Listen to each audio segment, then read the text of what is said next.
নমস্কার, আমার আরও একটি ব্লগে আপনাদের সবাইকে স্বাগত। প্রথমে জানাই কার্তিক পুজোর শুভেচ্ছা সকলকে।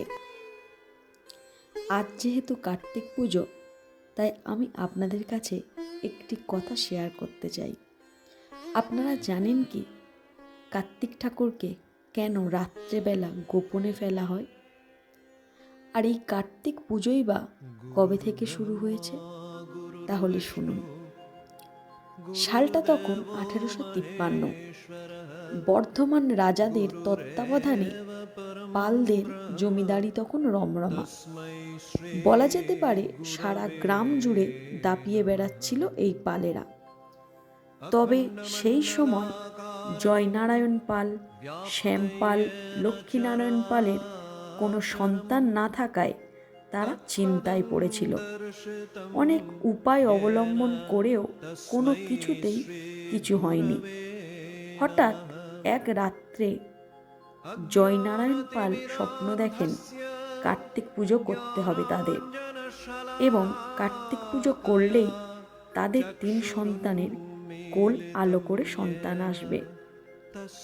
তখন তারা 3 ভাই মিলে 3টি মন্দির তৈরি করে একসাথে 3টি কার্তিক পুজো করা শুরু করেন। তার 4 বছর পর অর্থাৎ 1857 সালে লক্ষ্মীনারায়ণ পালের এক পুত্র সন্তান এবং তার অন্য 2 ভাইয়ের একটু করে কন্যা সন্তান লাভ করেন।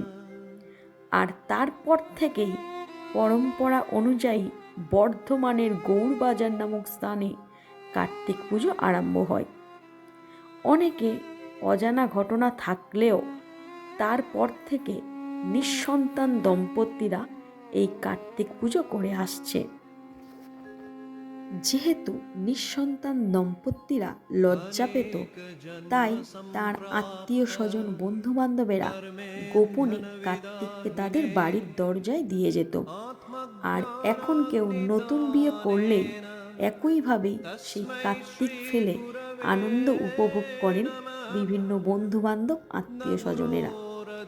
আর প্রথা অনুযায়ী এই কার্তিক পুজো করলেই নিঃসন্তান দম্পতিরা মনে করেন যে তাদের কোল জুড়ে আসবে তাদের সন্তান। আমার এই কথাটি যদি আপনাদের ভালো লেগে থাকে, আমার এই তথ্যটি যদি আপনাদের উপকৃত করে থাকে, তাহলে অবশ্যই আপনারা আমার পাশে থাকবেন, আমার সঙ্গে থাকবেন এবং সাবস্ক্রাইব করে এবং কমেন্ট করবেন।